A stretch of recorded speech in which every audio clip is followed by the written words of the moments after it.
Guys, take... Yes, my lord, I'm coming.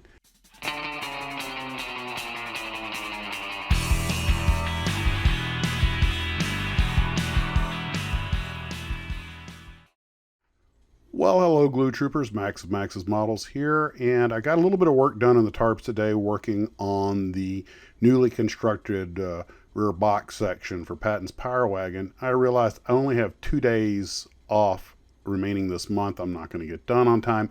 So I am pushing the date back to the end of August for the Tom Daniel inspired build deadline. It should have been longer anyway. So anyway, it'll be due at the end of August, and then the Ukrainian build will be after that. I'm going to post a list right here.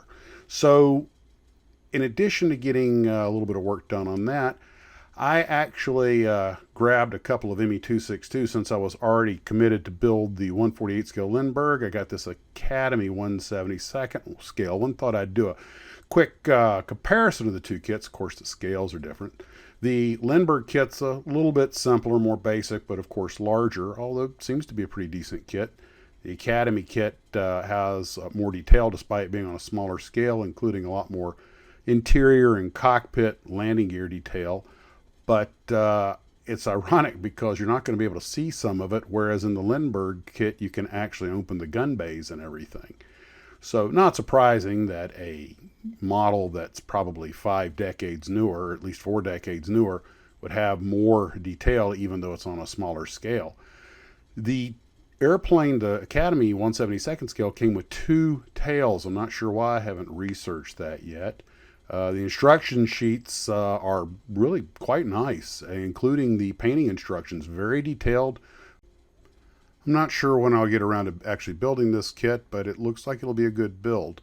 I went ahead and started working on the Stuka from the road build. Got it mostly done, getting ready for painting.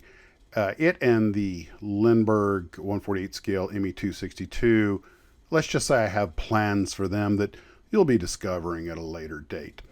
And I got started on that Lindbergh ME262, and of course it's the one with the open gun trays. It is actually, it's a little finicky on the fit on a couple of things, older pressings and everything, but it can look good when you're done. I do like the exposed guns. I have plans for that. And of course it has engines with removable nacelles and stuff, or at least over nacelles. One thing I would warn you about this kit, although the instructions are overall pretty good and very clear, it does tell you to glue the fuselage halves together and then insert the rudder. But the reality is that you have to put the rudder in because of the hook shapes. Unless you want to trim them off, you have to put the rudder in when the tail halves go together. So, got to work that out. Not a big deal, but the instructions could probably show you putting that rudder in before you put the tail halves together. So, again, very minor thing.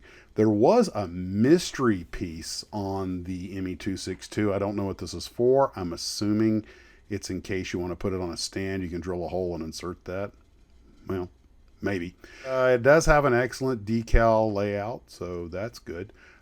Made a lot of progress on the 2 of them, but right now they're just going to have to go on the shelf and harden until I can get around to do some painting and stuff before I go any further with them. Like I say, I have plans for these, and all that implies. So also, I finished off the Explorer Star Trek Exploration set. My wife and I were watching Babylon 5 today, so I just sat down on my little work tray in front of the TV and worked on them.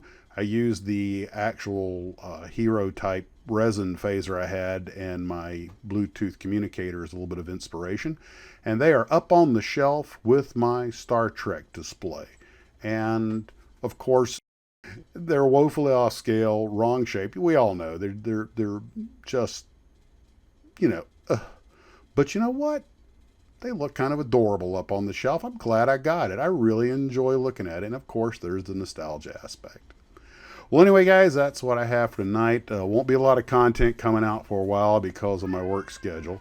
And I see the mistress wants some attention. I don't know if you can hear her meowing back there. Well, I better go rub her belly before she takes her telepathic control of my mind and makes me do something that she'll enjoy and I'll regret. Guys, take care of yourselves, and as always, model on.